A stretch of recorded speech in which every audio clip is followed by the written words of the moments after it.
이번에 그 지역사회 복지론 역사에 대해서 공부한 바가 있습니다. 그러나 이 한번 강의를 들어가지고 여러분들이 이해를 더 돕기 위해서 제가 책에 나온 그 순서대로 한번 다시 강의를 하겠습니다. 자선조직협회와 인보관운동이 참 중요해요. 영국은. 그래서 이제 영국의 역사를 앞으로도 많이 배울 거예요.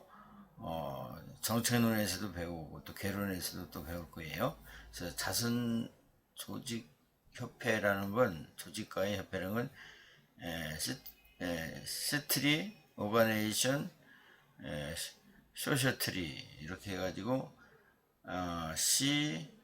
앞자 만자가 COS 스트리 자선 오가네이션 조직이죠. 조직 소셜트리 협회 이렇게 돼가지고 COS. 그래서 초기에 자선단체가 난립하여 구호 대상들이 중부 혹은 누락되는 경우가 많았죠. 그래서 전문적인 사회복지 실천 지식이 없으므로 효과적인 자선활동이 이루어지지 못했어요. 우리나라도 마찬가지. 사회복지 초창기는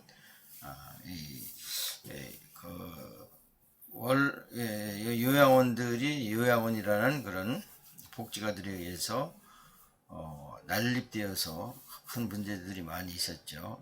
그리고 또 초기에는 2중, 3중으로 받는 사람은 받고 못 받는 사람은 못 받고 이렇게 체계가 되지 못했습니다. 그와 마찬가지로 미국도 그 초기에는 이러한 절차적인 문제가 많이 있었어요.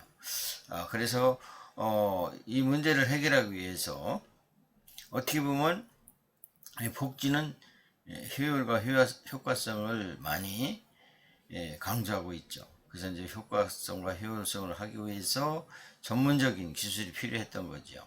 그래서 자선단체 난립과 서비스 대상자들이 중복이나 누락을 방지하여 한정된 인력과 재원을 효율적으로 활용하기 위해서 자선활동을 지역사회 단위로 조직하여 체계적이고 효율적으로 활동하기 위하여 1829년에 런던에서 자선조직가들이 설립을 하게 되었어요. 그 다음에는 이제 인부관이 또 하게 되었어요.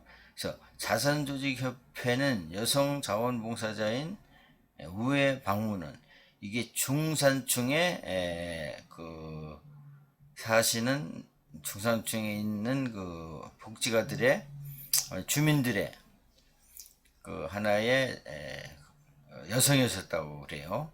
여성단체가. 그래서 어떻게 보면 이 맥락은 자본가들이 자본을 지키기 위해서 어떻게 보면 불량자들을 대화하기 위해서 이 자선조직협회와 우회방문단이 설립하게 되었다는 그러한 가설도 있어요. 그래서 자선조직협회가 여성자원봉사자 우회방문단이라고 그래요. 그래서 이제 이들을 지역사회 빈곤 가정에서 파견하여 구호를 신청한 본인과 가족이 물론 이웃까지 만나서 신청자의 생활 환경을 파악하는 활동을 하게 되었어요. 그래서 자선단체들 간의 상호 조정 및 연락을 통해서 효율적이며 공정하게 문제를 해결하기 위하여 노력하게 되었던 것이죠. 그래서 이제 스트리먼트 오가네이션 소셜트리 COS 자선조직협회가 시작된 다음에 이제 더 구체적이고 그들을 교화하기 위해서 이제 대학생들이 나서게 되었어요. 대학생들.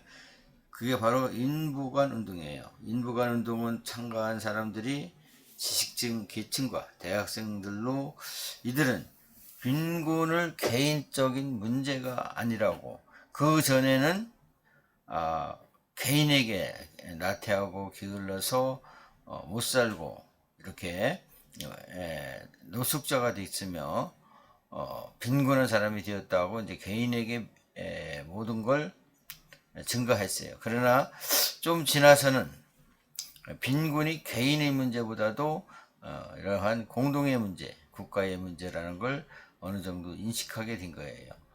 그래서 산업화, 도시화로 인하여 사회 구조적인 문제로 인식 빈곤한 주민들이 거주하는 지역에 인부관을 설립하고 그곳에 함께 살면서 지금같이 사회복지관이나 마찬가지예요. 그런 걸 국가가 세운 게 아니에요. 거기 이제 부유층들이 그러한 지금 같으면은 하나의 공동생활 이런 회관을 만들어서 같이 생활을 하면서 빈민들과 우정과 동료애를 강조하면서 사회 개혁적 의식을 이제 가지게 된 거예요. 의식주를 같이 하면서 그 교화 활동을 하게 된 거죠. 그래서 최초의 인부관은 블레이터 1984년 런던의 유대인 빈민가에 설립한 토인비 홀이에요. 토인비 홀. 브렌턴은 대학생들에게 현실 인식과 사회 개혁 의식을 심어주기 위하여 현장의 참여가 중요하다는 상각의 옥스퍼드와 캠브리지 대학의 학생들과 함께 빈민지역에서 생활하면서 빈곤의 사회적 원인과 빈부격차의 메커니즘 등을 깨닫게 하여 사회개혁운동에 참여하도록 하였다. 이러한 활동은 후일 영국의 사회정책 발전과 미국의 전문적 사회사업 발전에 중요한 영향을 미쳤다는 거죠. 아디마스는 이곳에 방문한 후 감명을 받고 미국에 들어가서 시카고에 홀하우스를 세웠다. 인부관 활동을 했다. 이제 미국의 역사도 보면 영국의 역사를 어떻게 보면 답습을 했어요. 거기에도 그래서 이제 자선조직협회가 미국의 역사를 배우겠지만 생겼고, 그 다음에 인부관이 생기고 그랬어요. 그 다음에 여기 인부관 운동, 이제 제가 자료를 좀 더 보충하기 위해요. 영국의 인부관 운동은 시트리먼트 하우스예요. 이름이 시트리먼트 하우스 인부관. 인부관 19세기 말 영국에서 시작된 사회복지 운동의 한 형태였었어요. 그래서 이제 인부관 운동이 시작한 목적은, 인부관 운동은 산업혁명 이후 산업혁명이 뭐예요? 농업 국가에서 거기 이제 영국도 많은 그 산업이 발달했죠. 그래서 이제 쭉 역사를 배우겠지만은 영국도 엄청난 어떻게 보면은 복지국가까지 오기에는 많은 시련과 여러 가지 국가적으로 어려움이 있었어요. 제일 먼저 어려운 것이 여러분들이 배우겠지만은 거기가 이제 흑사병이라는 게 있어요. 흑사병이 뭐냐면은 그 당시 이제 우리 코로나와 같은 병인데, 쥐에서 생기는 병인데 3분의 2에 해당하는 인구가 사망했다고 그래요. 그런 결과가 있었기 때문에 그 농촌에서 일할 노동력이 없었어요. 그래서 그 노동력 때문에 큰 문제가 있고, 그래서 어떻게 보면은 정주법이라는 것도 생기고 그랬어요. 서로 인건비를 노동력을 착취하려고 하다 보니까 임금이 많은 쪽으로 막 이게 인건비가 많은 쪽으로 노동자들은 그쪽으로 일을 하려고 할 거 아니에요. 그래서 정주법이라는 것을 만들어서 그 지역을 허가를 맡아야 갈 수 있는 그런 제도를 만들고, 이제 영국의 역사를 여러분들이 배우다 보면 참, 그 다음에 뭐가 있었냐면은 면직이 생기면서, 영국의 그 당시 정치는 왕권 정치였었어요. 왕하고 지주하고 영주하고, 영주 밑에는 지주가 있고 지주 밑에는 소작인들이 있고, 이렇게 해서 어떻게 보면 봉건 사회를 이루고 있었죠. 그러다 보니까 왕권하고 영주와 지주들과의 하나의 노동력 착취에 관한 계속 그런 법률만 만드는 거예요. 그래서 쭉 하면서 또 노동력이 문제가 생긴 건 면직이 세면서 양을 치는 그런 농업으로 변했어요. 그래서 울타리, 그것도 울타리 그 하나의 사건이라고 하는데, 큰 울타리를 치고 양을 치는 그 노동력이 농사 짓는 노동보다 적게 들잖아요. 나머지는 다 밖으로 그 일자리를 이제 다 잃고 밖으로 나가야 되는 형태였었어요. 그래서 그때도 큰 문제가 생겼어요. 이렇게 영국의 역사를 보면 그러한 큰 역사들이 쭉 있었어요. 그래서 이 인부관 운동과 자선조직협회는 이게 1601년 이전과 이후를 이게 이제 영국은 나눠요. 근데 1601년에 시민법이 생겼죠. 시민법.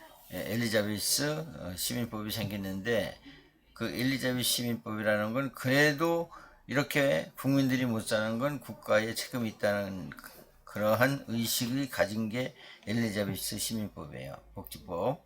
그 뒤로 한참 지나서 지금 여기 인구관과 자선조직협회에 그 지나서 된 그런 역사적인 배경이에요.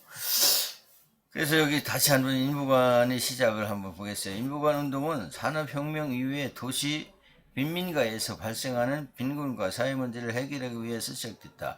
당시 옥스퍼드대와 캠프리시 대학의 출신 젊은 지식인들이 빈곤층의 삶을 이해하고 그들과 함께 생활하며 교육하고 문화의료 등의 서비스를 제공하는 취지였다. 주요 인부관은 토인비 홀, 1884년 런던의 동부에 슬럼가에 설립된 세계 최초의 인부관이다.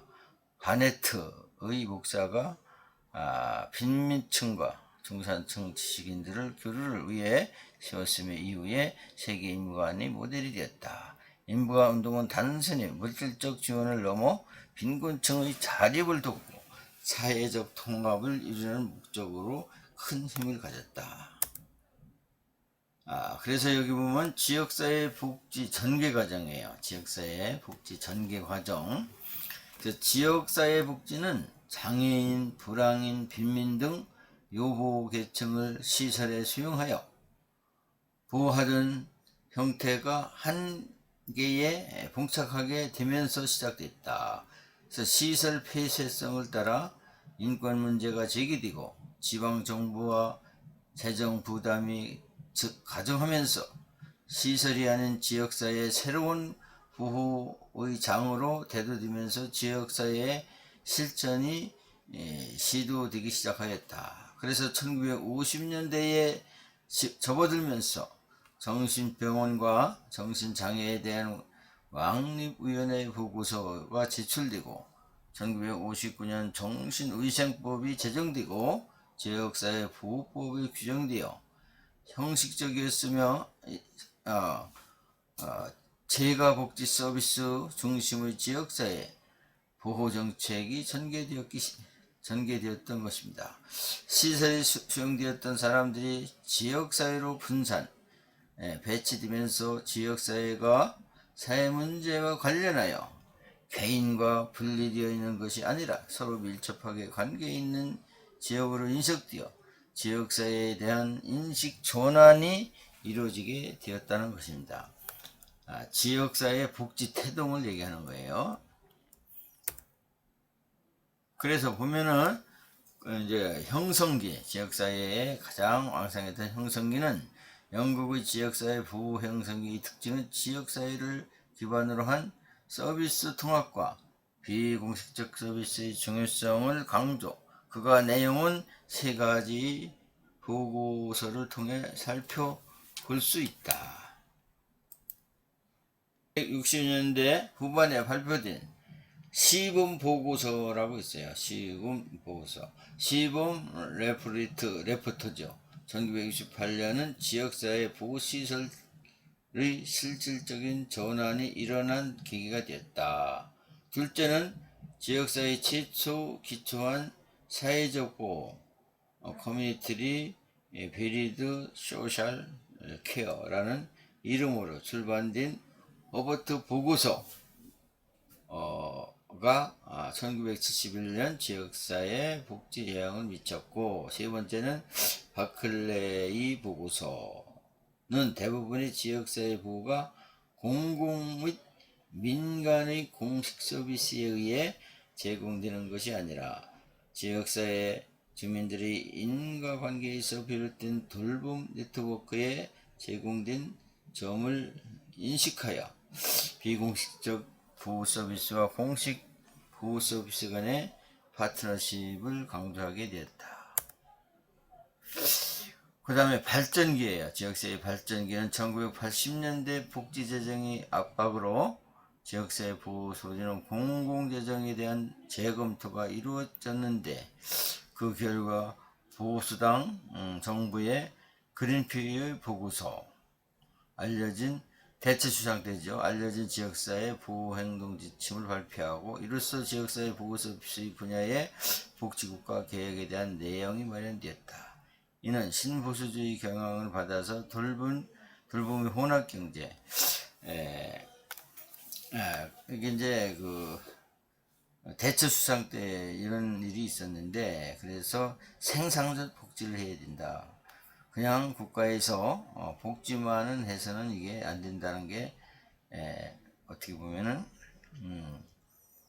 그린피 보고서예요.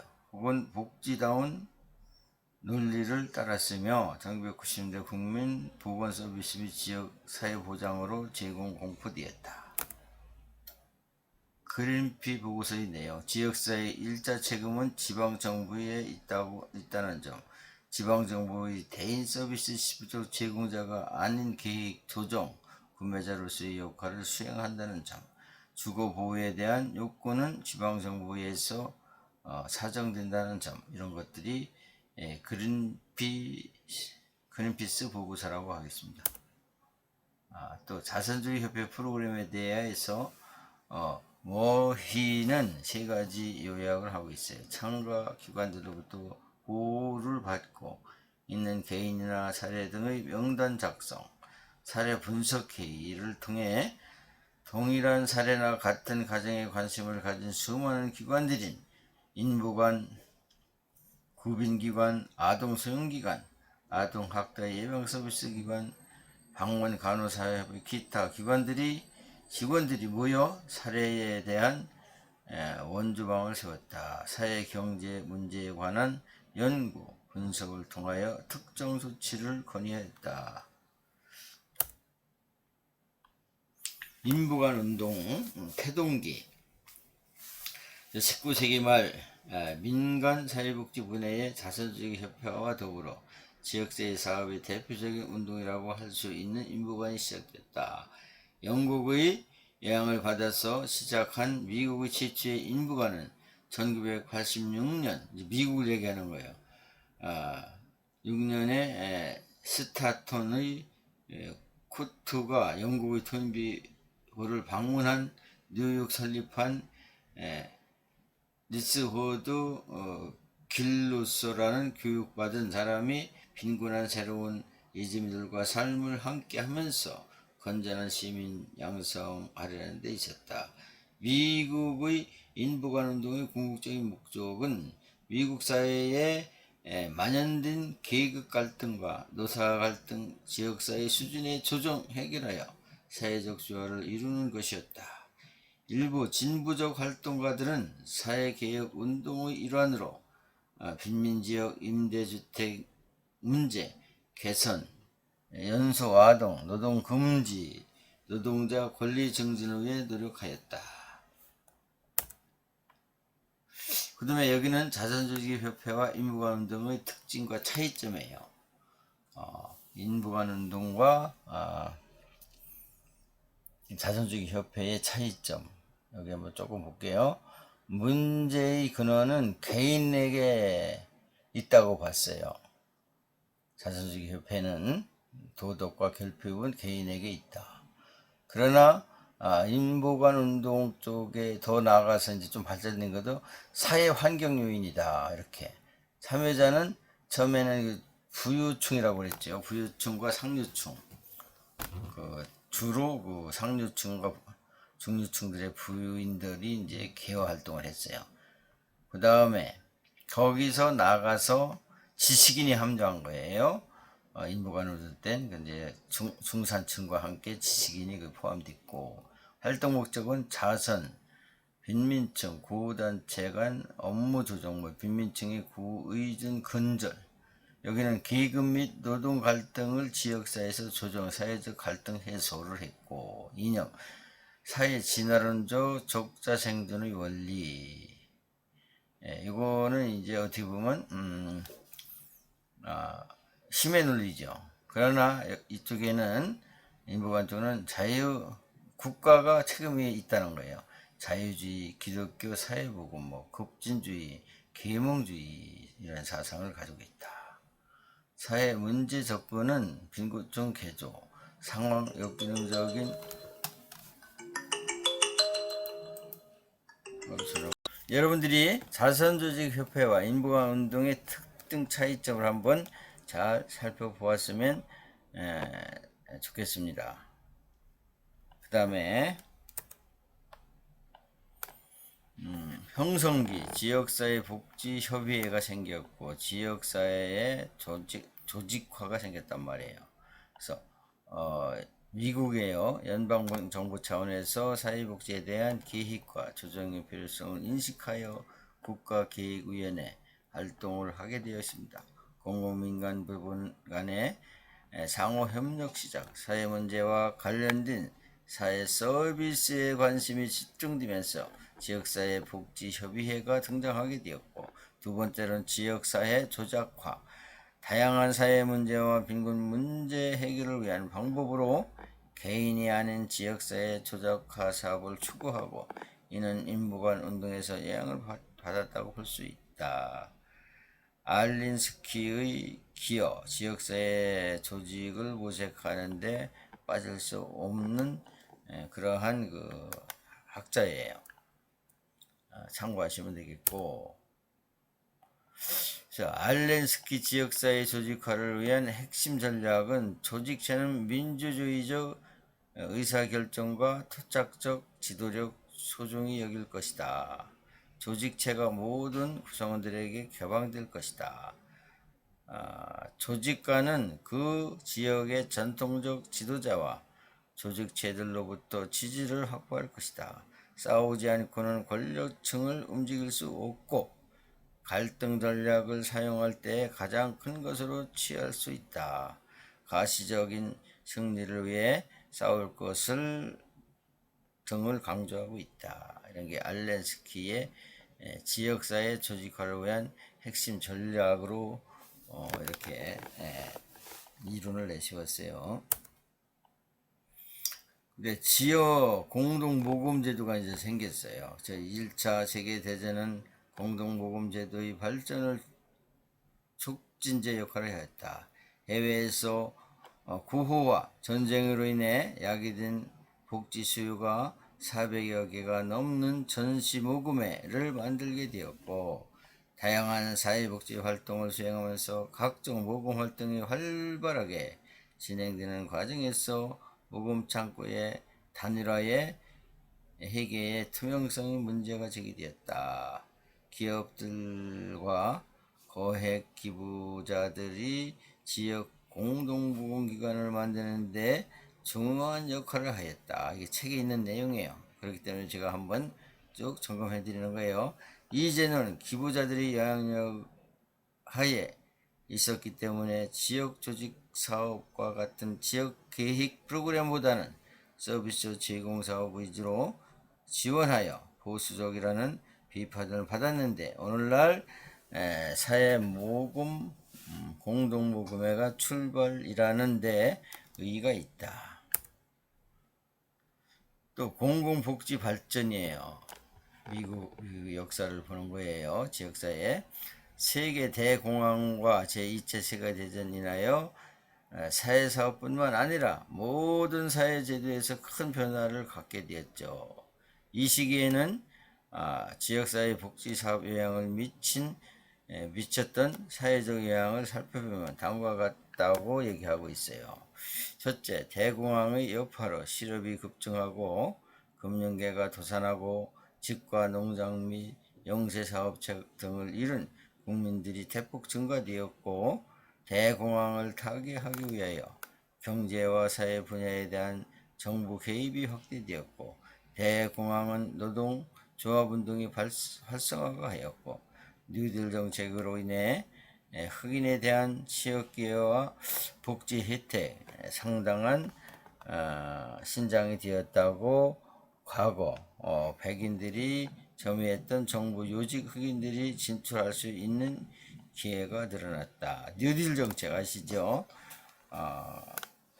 루즈벨트 대통령이 이제 뉴딜 정책을 했어요. 그게 뭐냐면은 미국도 전쟁이 끝나고 엄청난 이러한 그 국가에 혼란이 왔어요. 그래서 그 국가의 혼란을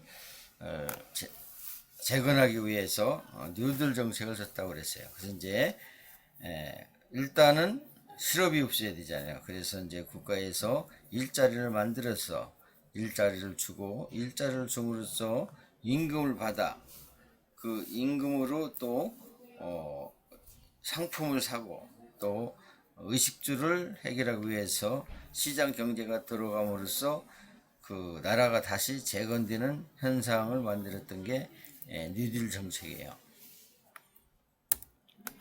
그 다음에 지역사회 복지 정착이 이제 1960년대 미국에서는 민권운동과 학생운동, 흑인들의 반차별 운동과 함께 소수 인종운동과 다양한 사회운동이 일어났으며 사회개혁을 위한 연방정부 사업이 크게 증가되었다.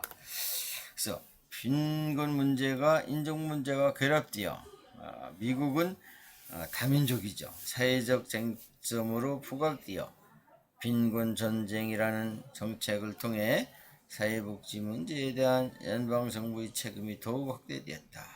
빈곤 문제 해결을 위해 각종 프로그램은 많은 지역사회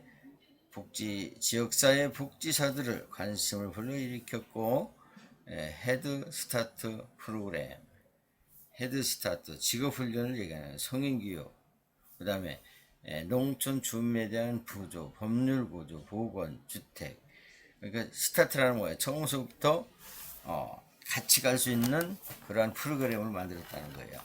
보건, 주택, 소비자 교육 등에서 지역사회 자치적 활동을 권장하는 지역사회 운동 프로그램이라고 여러분들이 기억하시면 되겠습니다.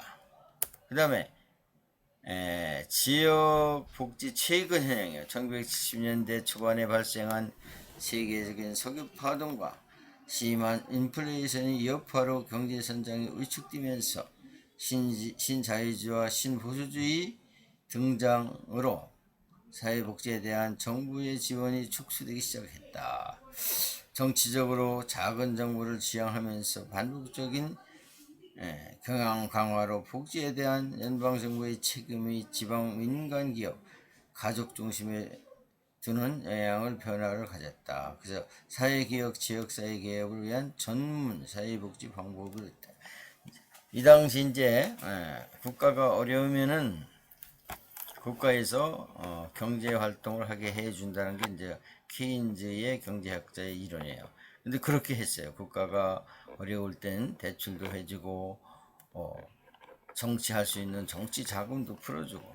그러나 가면 갈수록 그렇게 해도 새로운 국면이 닥치는 게 아니라 국민들에게 체감을 얻고 더 어려운 시경이 닥치게 되었어요. 그래서 그것을 의존을 해서 이렇게 경제활동과 정치를 해서는 안 된다고 하는 게 이제 신자유주의와 신보수주의자들이에요. 그래서 이제 새로운 복지를, 생산적 복지를 해야 되고,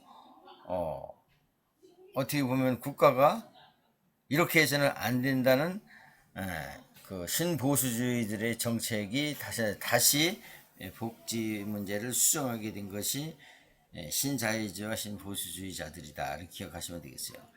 지역 중심의 지역 복지에 있어서 평가와 외부 영향력을 커졌고, 사회 계획과 사회 행동을 위한 센터들이 증가하였으며, 지역사회 복지 실천 모델의 접근 방법, 프로그램, 목표 등 다양한 세분화되기 시작하였다. 그게 이제 민간 영리기관이 활성화되었고 1990년대부터 포괄적 지역사회 변동운동이라고 하는 새로운 형태의 합의 중심 모델이 주목받고 있다.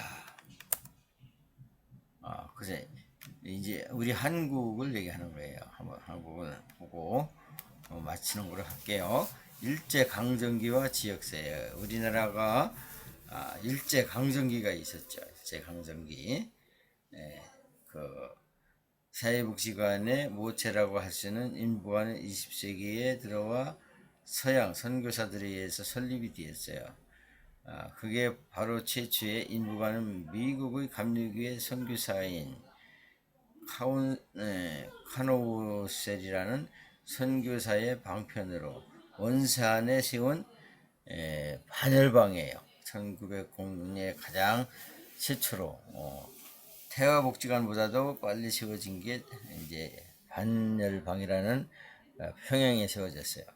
여성들을 위한 교육이나 보건사업 실시, 방면위원회가 생겼어요. 1941년 전면 개편되어 개성부 내에 8개의 방면을 두고 총 250명의 위원을 위촉하여 지역사회 내 유보자에 대한 보호, 구제, 작업발전 등 구체적인 지역사회 복지 업무를 수행하게 되었고 그 밖에 지역사회 복지에 대한 조사 연구기관인 조선사회사업연구회 1921년에 조직이 되었고 1927년 조선사회사업협회가 개칭이 되었고 지역사회 구호법에 의해서 생겼고 그 다음에 생활보호법이 1961년에 제정되기 전까지는 공공보조의 기본법의 역할을 담당하였다. 역사적인 배경을 얘기하는 거고 그래서 이제 외국 민간 조직 활동과 지역사회 복지 이제 전쟁이 6.25가 터졌죠. 6.25가 우리가 해방되고 나서 또 6.25가 터졌어요. 해방되고 나서 3년은 미국에서 우리나라를 이제 미국 정부가 3년 동안을 우리나라를 이제 통치를 했어요. 그러던 중에 또 6.25가 생겼죠. 6.25가 6.25 전쟁 중인 1952년 부산에서 7개의 외환기관이 모여 기관 간의 협력을 통한 효과적인 구호사업을 했다.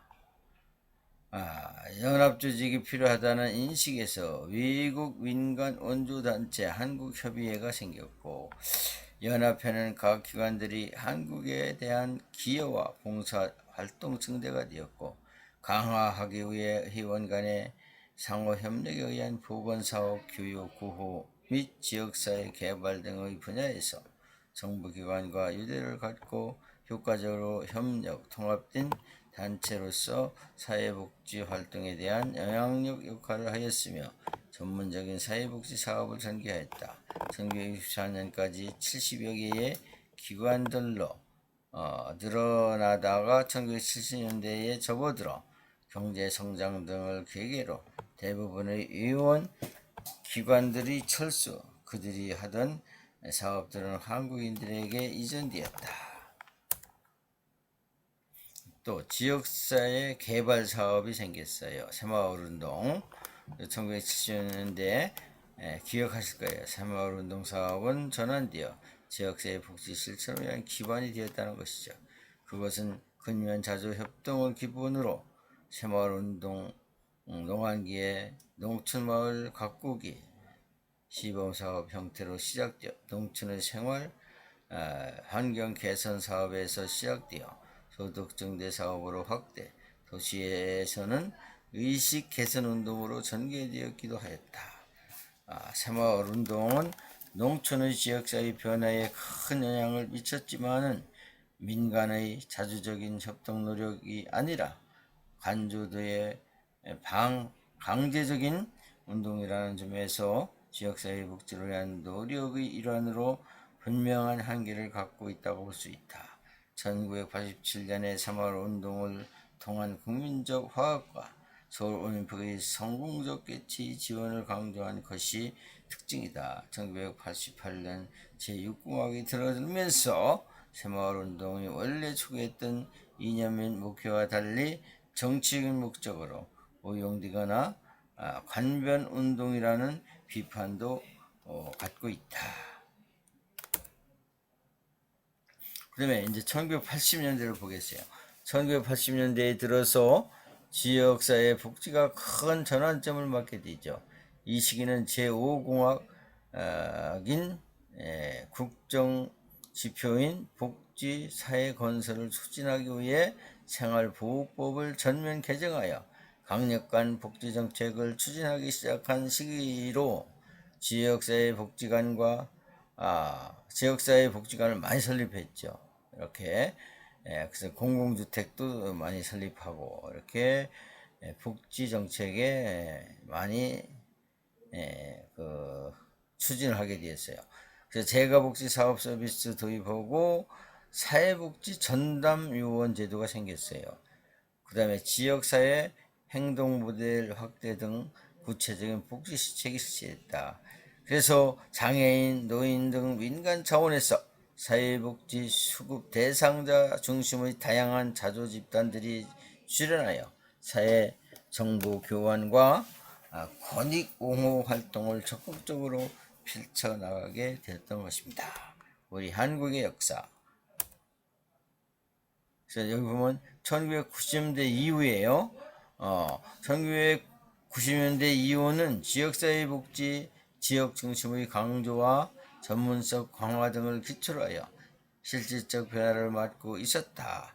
특별히 재가복지 서비스의 확대, 지역복지 실천 주체 전문화 및 다양화, 지역사회 중심의 자활사업을 전개하고 지방자치 실시 및 지역 분권운동 전개에 따른 지역복지 신뢰화 요구 등 지역사회 복지의 질적 전환으로 이루어지기 시작했다. 그래서 지역사회 복지 실천 모델과 관련하여 사회의 삶의 질 영향과 복지 연구 해결을 공식적으로 표방하는 자주적인 지역사회 복지 활동이 구체화되면서 지역사회 개발 및 사회 행동 모델이 실험과 적용이 이루어졌다. 2000년대 10월에는 국민기초생활보장법이 시행으로 지역사회 중심 자활 사업의 본격적으로 전개되었고, 자활 사업 전개는 과거와는 다르게 지역사회 차원에서 적인 실천 활동을 요구가 되었고 지역사회 발전에 큰 기여가 있었다. 지역사회 발전기를 얘기하는 거예요. 그 다음에 여기에 이제 연습 문제가 있습니다. 지역 자선주의 협회와 인부관운동의 실천에 인물들에 대하여 조사해보고 발표하는 시간을 가져본다. 19세기 영국의 빈곤 상황을 묘사한 영화 올리버 트위스트를 한번 시청하고 감상을 통해서 당시 빈곤층의 현실과 연결해서 자선조직협회와 인부관운동의 태동될 수밖에 없었던 상황을 이해해보자. 이 영화는 중산층이 가난한 빈곤층에 대해 져야 할 도덕적 책임을 다루고 있다. 한번 꼭 보시기 바랍니다. 그래서 오늘 강의는 여기까지 우리가 하고 다음 시간에 또 강의를 하겠습니다. 그리고 또 인부간의 운동회 같은 건 또 제가 노트 정리한 거를 한번 올려드리겠습니다. 너무너무 수고들 많이 하셨습니다. 감사합니다.